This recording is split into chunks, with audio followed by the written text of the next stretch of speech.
war once unleashed is an animal of its own. It takes its own shape, it decides its own time to stop.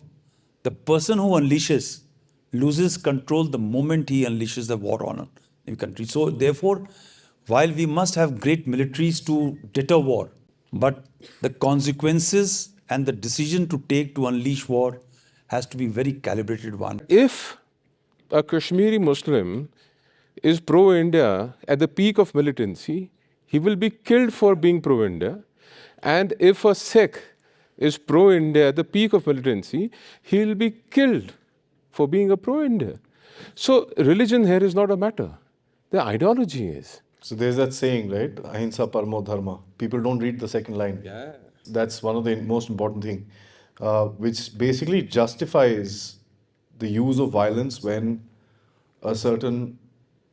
your own tradition, culture, or your own being is being challenged. Before we understand military history, we first have to look at military geography, because without military geography, you're not going to have a clue about what military history is about.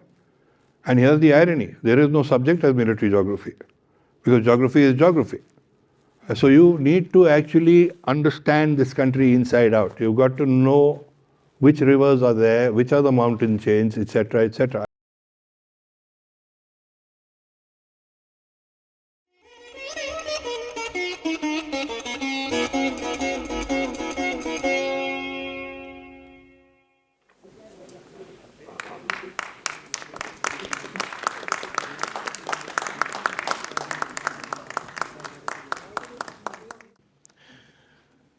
Namaskar, good afternoon, everyone. Thank you so much, everybody, for being here.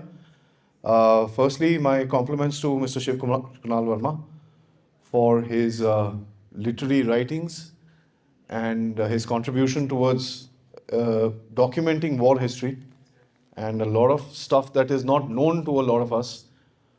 Had the pleasure of doing a couple of podcasts with him as well. It's a learning experience to, talk to him. Sir, it's an interesting book you've written, Yodha. And Yodha basically is a warrior. And a lot of people have this narrative that India is a peaceful country. We've not done conquests. We're not a fighting nation as per se. So philosophically speaking, sir, I want you to open the conversation by telling us that are we really such a country that does not like to fight? Do we have a tradition of fighting? And what is the main concept of you putting out a book which talks about, this particular book is from the Crown, 1858 to Kargil, 1999. What are you trying to document with this particular book, sir? Thank you, Adi, and I want to thank everybody, especially the organizers, for having me here.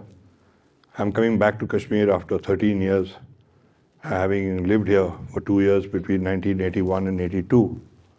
And I had a very interesting job at that time because I was part of Tiger Tops, and which was a adventure tourism.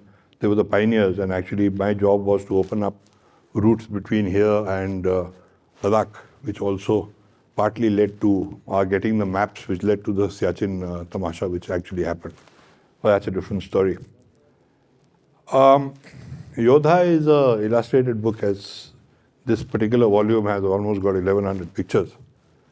And volume 1 starts from the epics, the Ramayana and the Mahabharata, and then goes through the early periods when history started getting documented, which is around the time when Buddhism and Jainism actually came into being, because that's where written records started.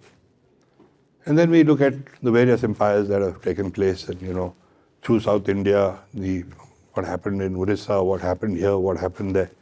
And then we traced it all the way up till what the British called the mutiny. We called it the War of Independence, but I've actually referred to it throughout as the uprising, because I'm very clear that it wasn't actually a war of independence in that sense of the word.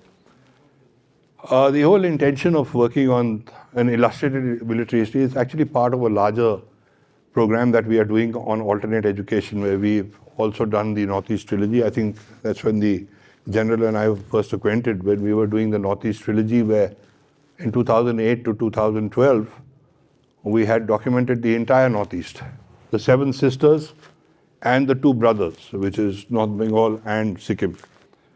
And again, same format with photographs. And the whole idea that time was to educate people, not just outside the Northeast, but also within the Northeast as to the diversity and as to how things existed. And this format we found was extremely useful. It certainly helped to spread the message. So we've been developing that, and then we brought in a South India trilogy where we've done the Tamil Nadu book. Kerala and Karnataka, we ran out of funds. We are doing 4 books on Indian wildlife and environment, and 2 were there on military history. We tried to do it as a comprehensive project, but it was becoming too big, so we split it up. And the natural one to do was military history first, after the Northeast trilogy. But had I known how much work was involved in this, how I would go insane trying to put it together, I probably wouldn't have touched it.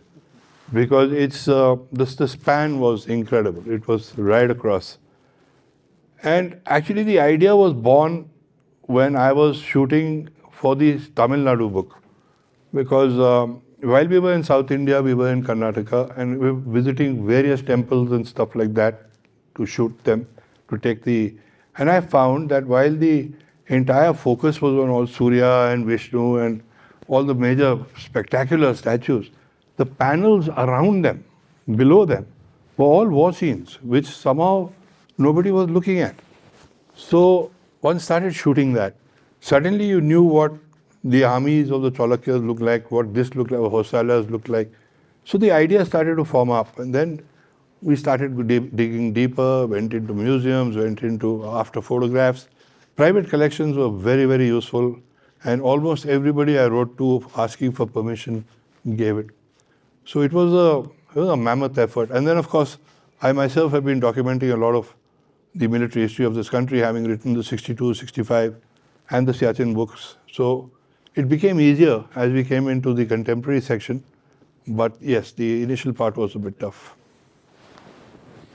Thank you, sir, for that introduction. I'll move to the general. Sir, warriorism and being a warrior yourself, how do you see the culture and tradition of that particular, I won't call it a clan, but loosely speaking, the clan of warriors within India? From the time probably you joined service and the history of the Indian Armed Forces to the day that we are today, where war itself has become a very different perspective. It's not something which is only fought on the battlefield.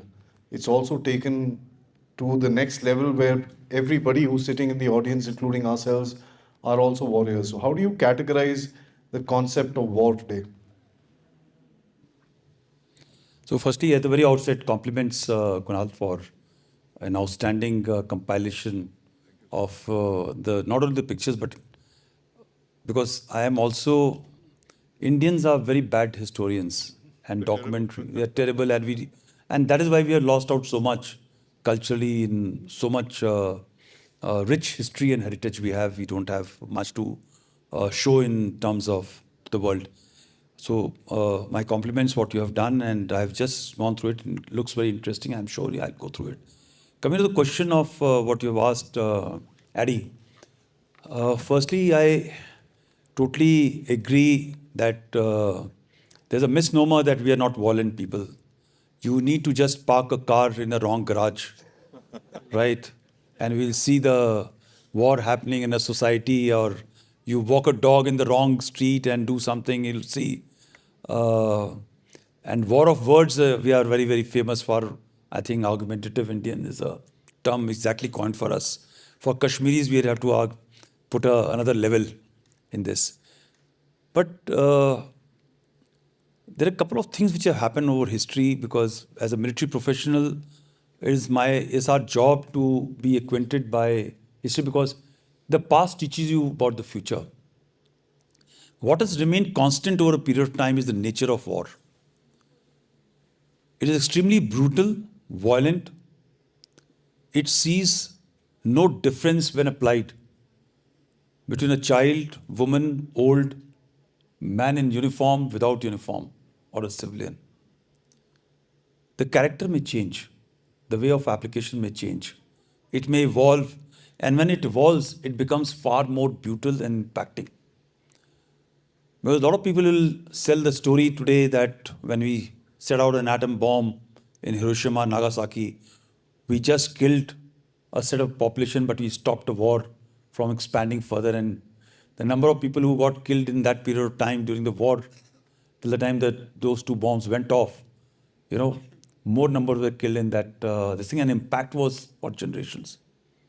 Similarly, when you today look at Ukraine-Russian war, or you can look at Israel and Hamas war, the brutality part, what has happened on 7th October, is immense and humongous. But the repercussion which the civilian population has to face today in Gaza Strip is again beyond imagination.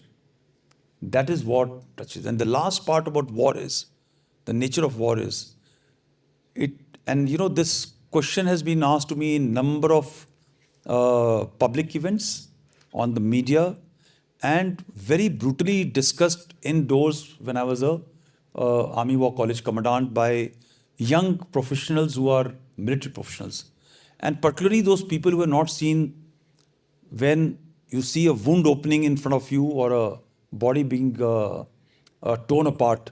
What are the impacts of the psychological impact of the soldiers around and the civilians who watch that, and thereafter what happens to the family? I can assure you I have seen all that in very close quarters. War once unleashed is an animal of its own.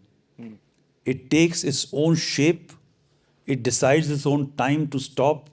The person who unleashes loses control the moment he unleashes the war on a country. So therefore, while we must have great militaries to deter war, but the consequences and the decision to take to unleash war has to be very calibrated one. And you look at what happened.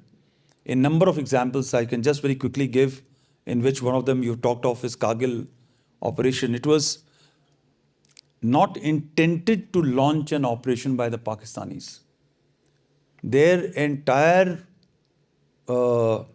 prestige, eminence in the geopolitical arena, even as a frontal force of the West, started falling apart after Kargil happened. They had presumed that the Indian polity of that time, and Indians are known to be, what are we called? We are called sublime, buzdil, and the works and all.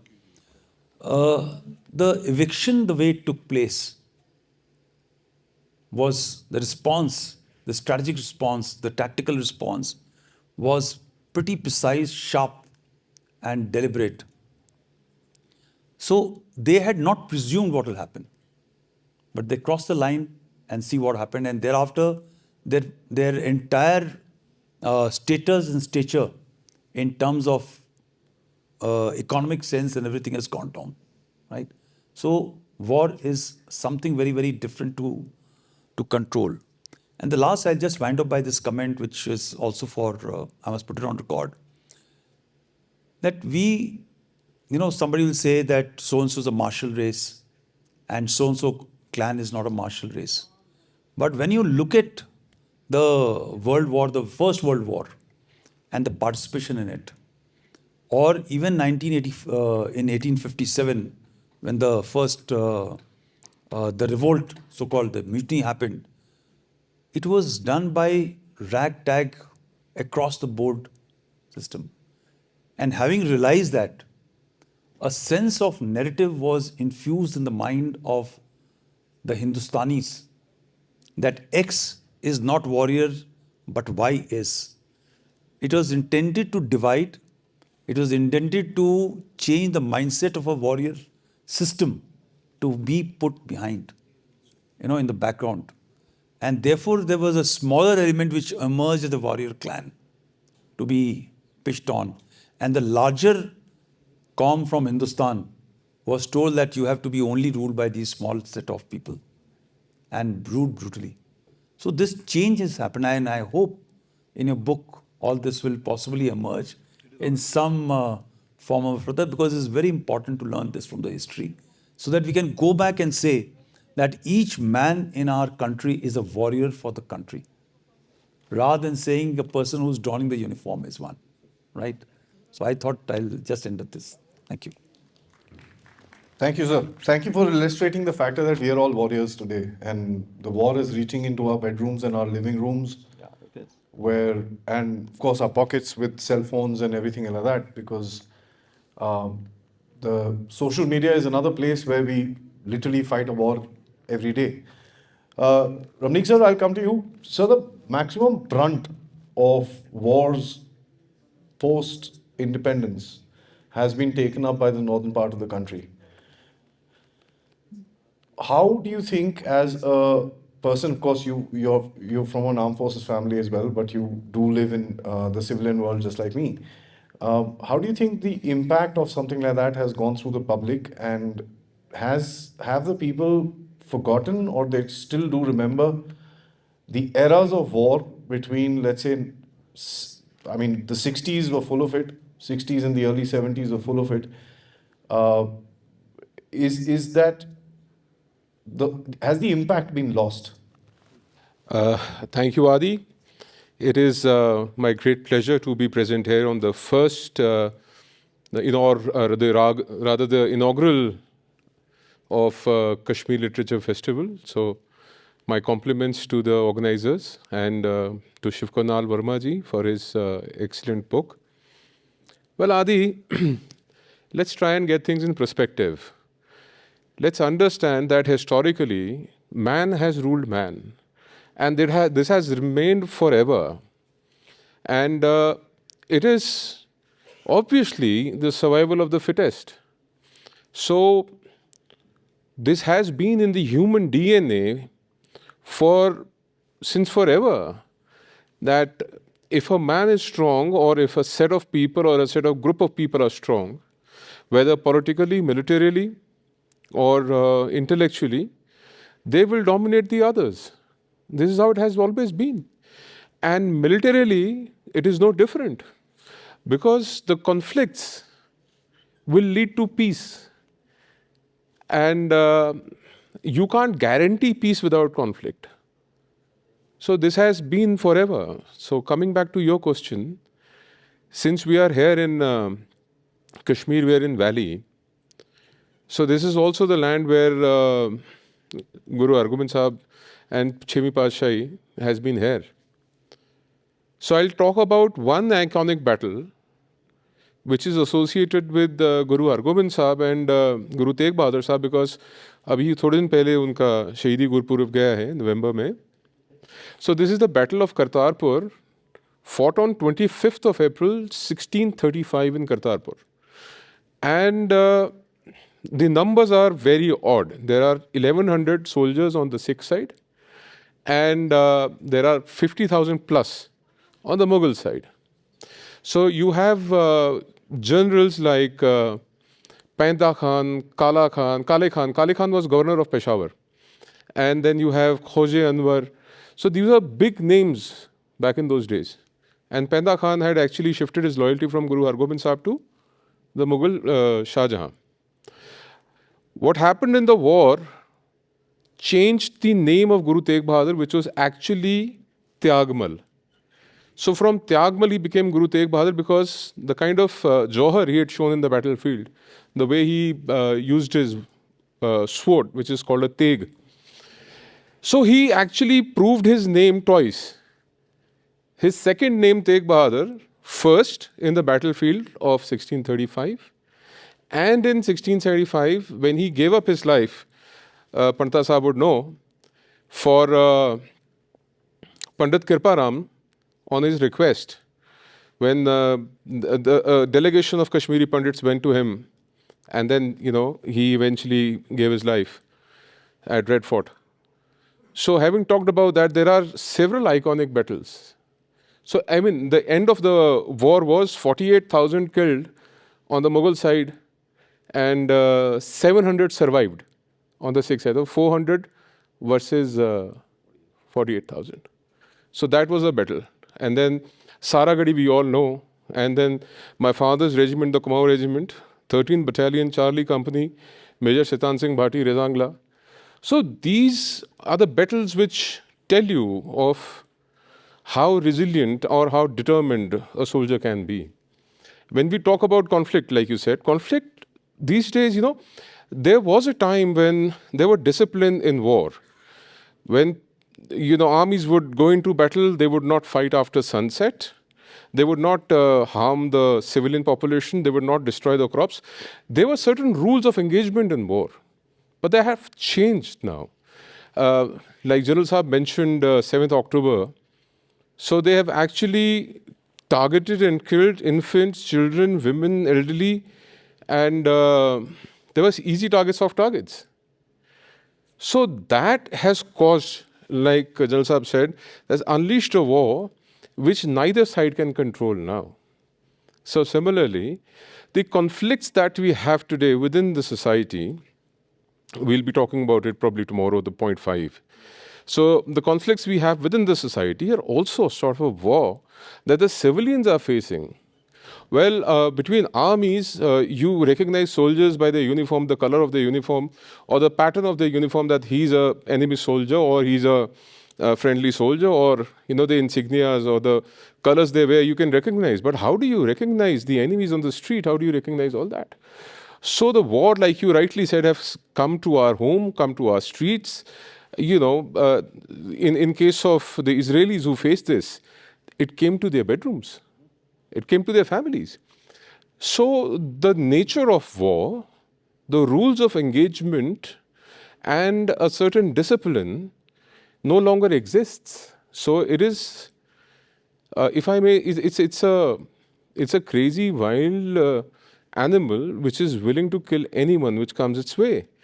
And from Kashmir and from Punjab, drawing a similar parallel, you would know that if a Kashmiri Muslim is pro-India at the peak of militancy, he will be killed for being pro-India. And if a Sikh is pro-India at the peak of militancy, he will be killed for being a pro-India. So religion here is not a matter. The ideology is. The thought behind any war is. The idea behind any war is. So I am of a very strong opinion that to stop war coming to your doorsteps, you should be brutally prepared for it and ready to strike a preemptive if you know what is coming your way. So that is the only way you can avoid a war. But once you get into it, I completely agree, and I have to repeat it again, nobody can actually control the outcome and how long it lasts and how wide it goes. And like you initially said, that people have a misconception that Indians or our culture is more of a spiritual culture and we don't have a history of war or aggression. Go ask the Afghans when their mothers, even till date in chaste Pashto, would say, Chupsha Hari Singh Ragale. Just keep quiet, Hari Singh is going to come.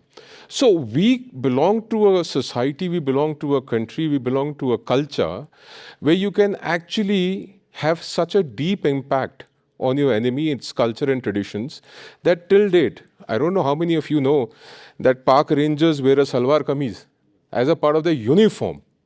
And that is, by the way, historically given to them by the Sikh troops of Hari Singh Nalwa. Because the only people who were not attacked or hit by the Sikh forces were women in salwar and kameez. So that's how the Pathans, the brave Qaum they call themselves, started wearing salwar kameez. So agar ye koi bolta hai, aapko somebody tells you that we don't have a history of violence, we don't have a history of aggression, you're wrong. We didn't conquer.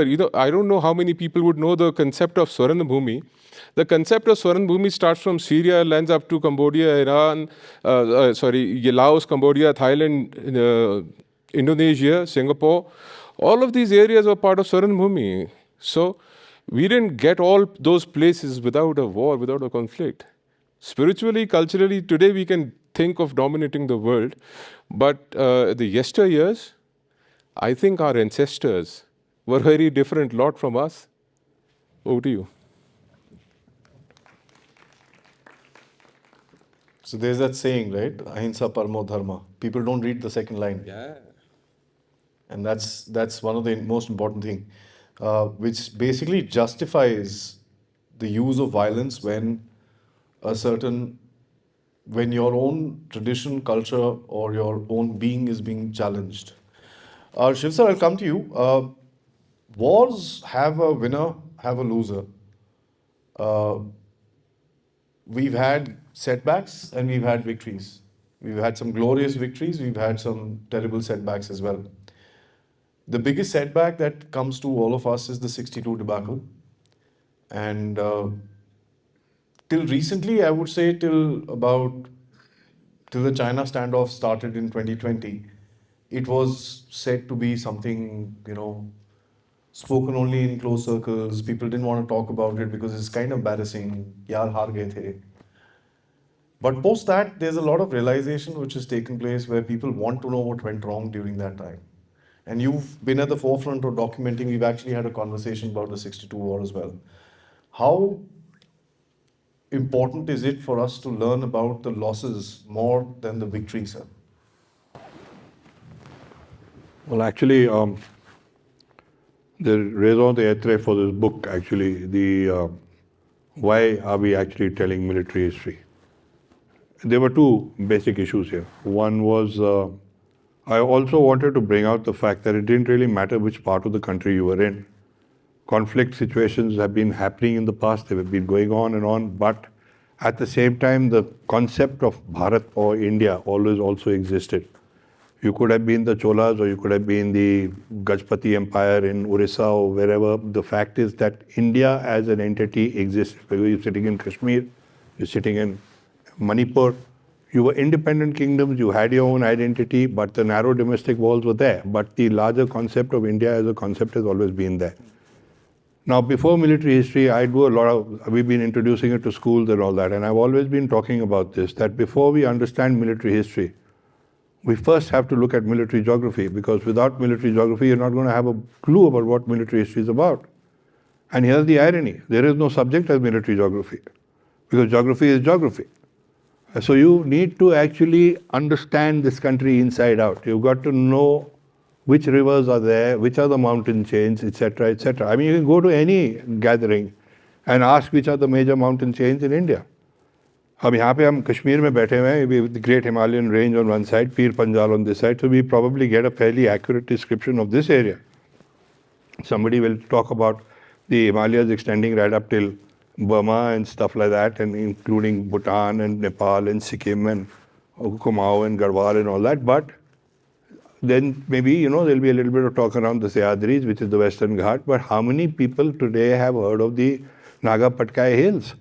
I mean, they are a major part of this continent, and किसी को मालूम ही नहीं है. It's actually quite a shocking thing. And because we are so isolated, it was important to put a book like this out, because your original question that war has been a part of society, whether you like it or not. And I completely agree with what the general is saying, that it is absolutely vital. And sitting in Kashmir, in the valley, I've been covering it at some of its worst parts. In 1995, I was shooting with the army over here. I've seen it in its rawest possible element. And in fact, 5 days I had even crossed over with the Hizbul Mujahideen. It's all been documented. And it is brutal. I mean, what is today happening between the Maitis and the Kukis in Manipur, I mean, a 3-month-old baby's body is being, riddled with bullets. They don't look at who they're killing, what they're killing, how they're killing. And war is getting more and more complex. So now there's a lot of, drones have come into play. All kinds of things are happening. The face of technology, unfortunately, is always at the forefront when it comes to killing people. We rarely, peaceful means to baad mein aate hain. So it's a very, very dangerous scenario, and the only way to combat it in many ways is to really understand what happened and look at this whole subcontinent as what I've been always referring to as Fortress India. Any cracks in that Fortress India is going to create massive repercussions. You may be fighting, something may flare up in Tamil Nadu, something might flare up in Kashmir, something may flare up here and there. But the larger implications of that are always that it weakens you completely and absolutely. It just breaks your back whether you like it or not, because it just sucks up all your resources. And as the general said, the moment you fired the first shot, you've lost every other, avenue of controlling things, and then it has its own head, its own body, and its own tail. Look at Kashmir. I mean, half the problems which happened here, people are no longer even talking about the real reasons. A narrative gets formed, and then we keep harping about that, and then the religious elements come in, the cultural elements come in, but actually हुआ क्या था, वो कहानी कई बारी बिल्कुल ही खो जाती है. In my first book, the Siachen book, I've actually talked about the partition of India and what happened in 1919, the full documentation. I think we discussed it. And, it's these books they're basically, they're not encyclopedias. Then even this is not aimed to be that. It's more of a window. We want people to open those windows and look at various things. And it's equally important that we look at defeat just as much as we look at victories. I filmed the Kargil War. It's great to write a book on the Kargil War, because at the end of it, we had a flag on top of that hill and Chardi Chalan, and everybody was up there. But 62 was a real challenge, because when I wrote it, I frankly didn't expect anybody to read it, because it's a terrible, terrible, shocking defeat. And yet, I think it's a great change in our thinking that today the war that wasn't is actually mandatory in staff college. It's mandatory everywhere. I've recently in Arunachal, just about everybody's got a copy of it, and now we are also bringing it out not only in Hindi, but we are trying to raise funds to bring it out in just about in every Indian language. That should reach a lot of people, sir. And one of the things that I find is that there is a thought process still very recently that wars are fought by the military, wars are just something that happens on the border and is just kept there. And people in uniform, just like our general right here, will take care of it, and hum log bas side mein baithenge. General sir, the question comes to you, sir. When we look at wars around, and you took the example of Russia, you took the example of Israel, and we also take examples of sporadic conflicts that keep breaking out in the world today.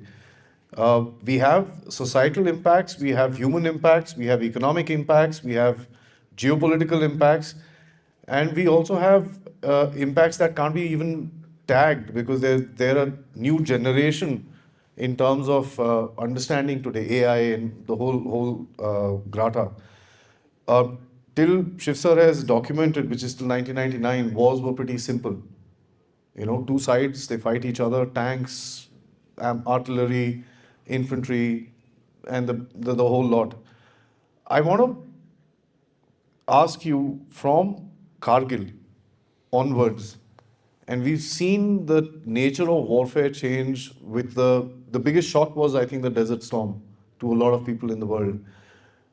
Today, where we are, military warfare, sir, how do you think is the status today, and with the advent of stuff like AI and stuff, and multiple other facets to it, how do you think it's going to go forward? I'll just talk a little bit back and forth on the subject. One thing was said that 1962 was a very brutal defeat. It was a defeat at the strategy level. It was a defeat possibly at the planning level. But the level of the soldiers, it was yet a massive success. Because wherever our soldiers were told to fight, they fought, they won, they rolled back this thing to the last man in the last round. And therefore, this possibly distinction, when we talk of as a nation, we must keep on talking of very often. Otherwise, it'll seem that the forces, the military was maybe failed in some way or other. But having gone through, like I have been on to most of these places where our soldiers fought this thing, and I was heading the battalion which was looking after Rizangla, Richinla. I just want to quickly talk about in brief. There's no firing on. There's no enemy in front. And I am standing at Rizangla in the month of October. There is no snow. The breeze is at about 70 to 80 kilometers an hour. You are standing trying to force your way like this, and you're freezing like hell. And I was having the bestest of clothing which the organization would provide for. And I have gone there multiple times only to revisit, to understand what was happening in the mind of those soldiers who were in partially dug trenches, who actually did not know, have the clear orders to fall back or to stay there. And they were not supported adequately in so many terms. The spirit of warrior, Kunal, Jeet, and Adi, is extremely fantastically strong of Indian people. You're at a loss of words, actually. Yeah, I'm at loss. You can't believe if my men believe in me. Yesterday I was just talking of this and I use this. Today is running on the Twitter that with my blink of my eyelid, they are willing to die for you. Right? That is the nature of our soldiers. That is the nature of our men, women, or our countrymen. Right? So they are willing. In case, the second part I want to highlight is that what is the difference between us as Bharatvash or India or Hindustan, whichever name you want to give. We fight wars for principles. We fight war for dharma. Dharma, I'm not saying religion. Dharma is it's a way of life. We fight for principles to protect our women, to protect our land, to protect our heritage. We may have been defeated over a period of time and we may have shrunk our borders from Swarn Bhumi to what it is today. We have never gone across to tame people, right? So it may be cultural influences and so many other things, but rest of the world, when you see, they have a tribalistic mind. We were brought war upon us because of the riches which we held, the mysticism which we held, and therefore people brought war to our fronts. So there is a great distinction between us and them. I will like to say, and them is the rest of the world, and us is the people who are a part of this Indian subcontinent. Very happy amongst ourselves, artistic, अच्छा temple banao, अच्छा काम करो, craft करो, सब कुछ, very happy. But when the war is brought to you, then we'll stand up, fight together, and the way he is just narrated for the honor of Kashmiri Pandits. Guru Tegh Bahadur gave his life, and that is what we are supposed to be. So I'll just leave this aside and talk of what is happening today is a detached RPV, UAV operators sitting somewhere in the AC environment can unleash a bomb without actually looking into the eyes of the enemy which is killing. The distinction is the humanity of war. When in Kargil operation, when you came eyeball to a Pakistani soldier and Indian soldier, you had still a humanity when you were fighting. You are fighting for your dharam, your battalion, your next man. You are looking into the eye of that man and you also know, जैसे मेरे पीछे बच्चे हैं वैसे ही उसके पीछे बच्चे हैं, उसका परिवार है. He is also fighting for a cause of his own country on the orders of his politicians, bureaucrats, his leaders, military leaders, and he's fighting there. And therefore, there is a respect and consideration of a different nature when a uniform fights a uniform. But when a uniform fights at a distance as a civilian helping out somewhere in the remote area and unleashes that RPV, those bombs when they fall and they bring out brutality, killing men, women, children, we may talk of all legal framework in this world. We exactly know those legal frameworks are applied only to the weaker ones, not to the powerful one. So when somebody kills some guys in Afghanistan and hits a school and about 40 children are written off, maybe a sorry will come and it will be washed off.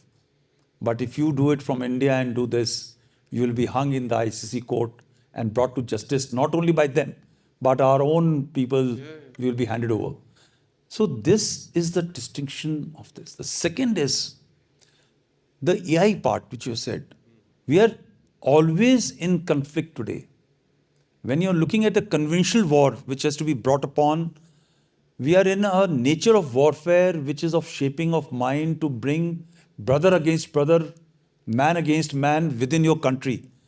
The shaping of mind, which is happening through social media, deep fakes, we ourselves are involved. And there is nothing called principles and dharma in this. Right? We are not looking at the consequences, what will happen, denial regimes which happen in terms of giving of necessity, necessities are required to be done. All this is happening now when the big data takes place and the AI assumes control.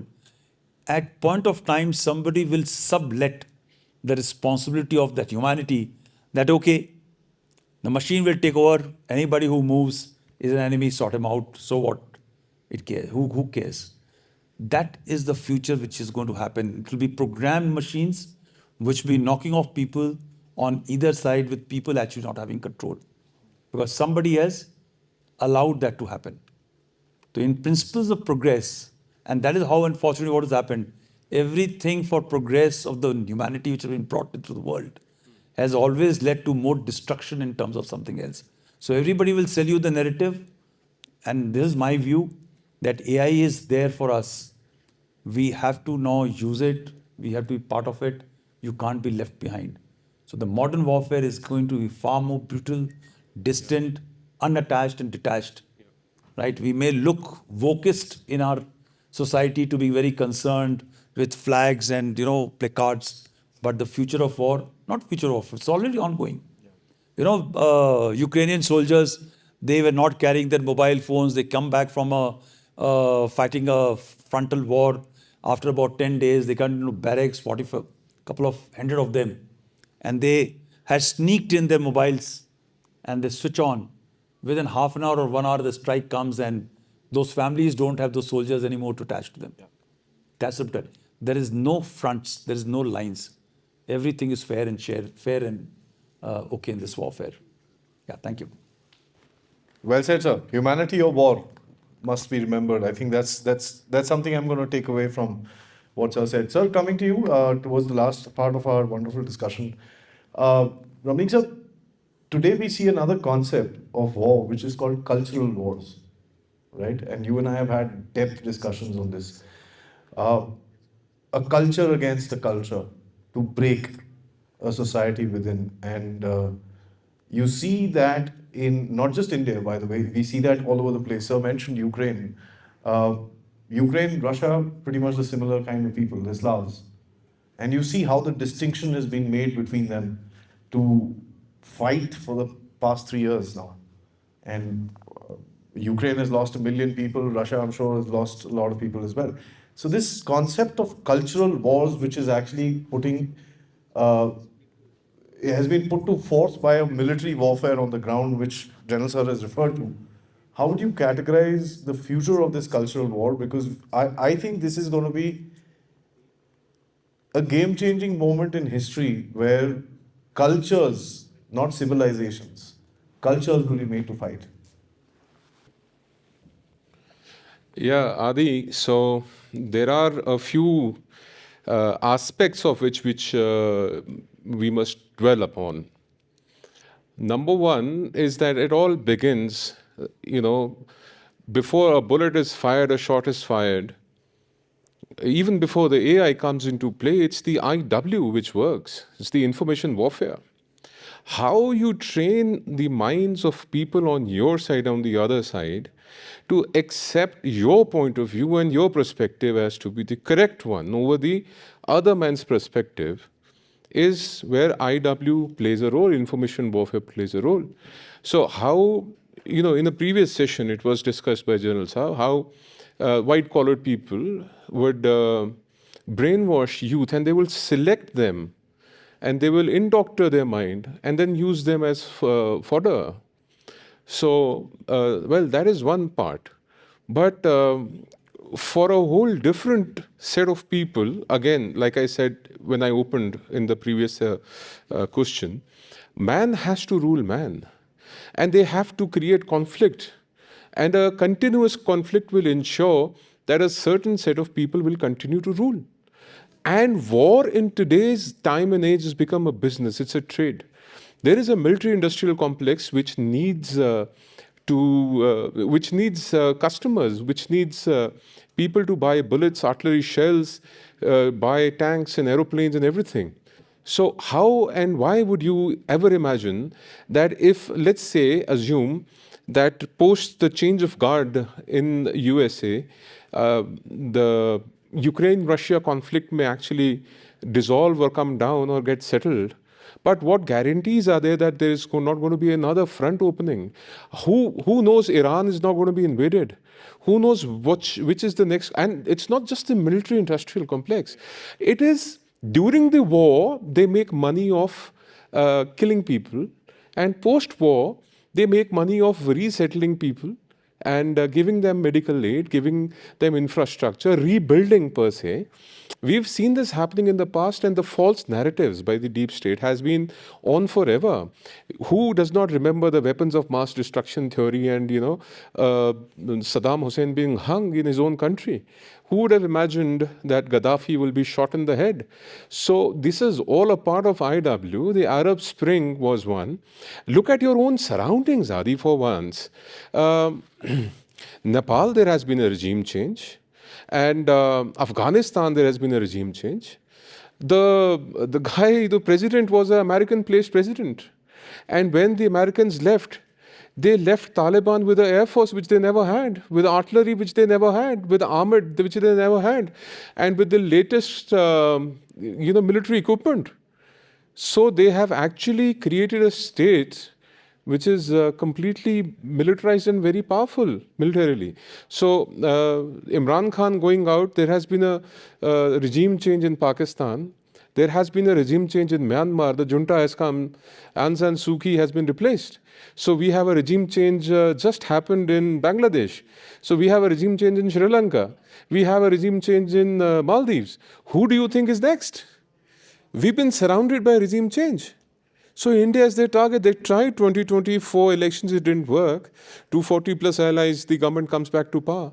So this is all a set. It's basically a lack of empathy on the part of the policymakers or on the part of people who have vested interests in making money.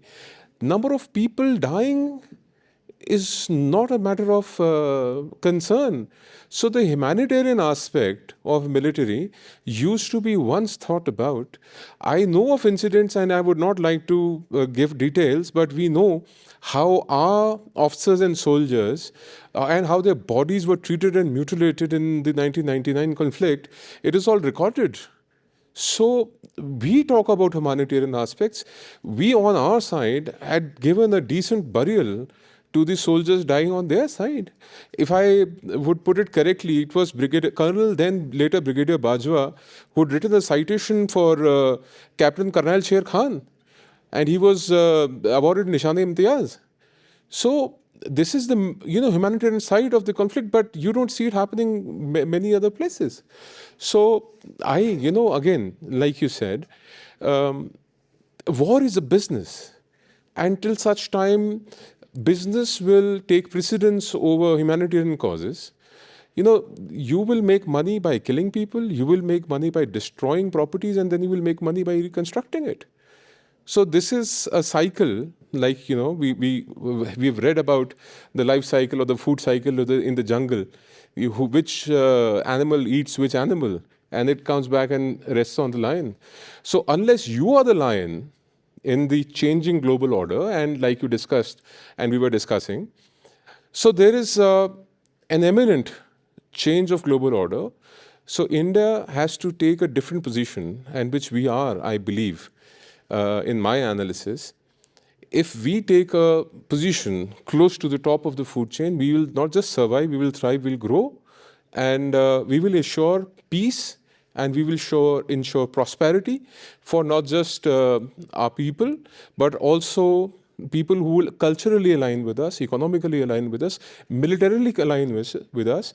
And I think India would take a role, at least in the subcontinent and in South Asia, as somebody who can provide, how do I put it?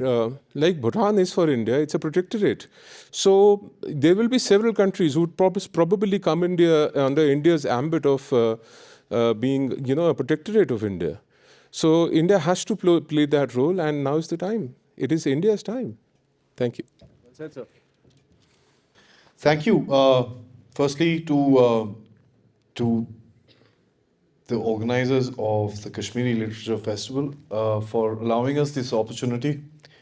I'd like to thank Shiv Kunal Verma ji, who's pretty much, if I may, go out on a limb, say that you've dedicated your life towards educating people of lost history. And as we were always told, or not told, probably it's the narrative that history is a very boring subject. And we've kind of forgotten it because of that. Especially when we were growing up, we were always, it doesn't really matter. But thank you, sir, for actually bringing about the historical aspect of warfare. Peace is a time between two wars. Peace is an aberration, and wars are the reality. Thank you so much. Have a great evening.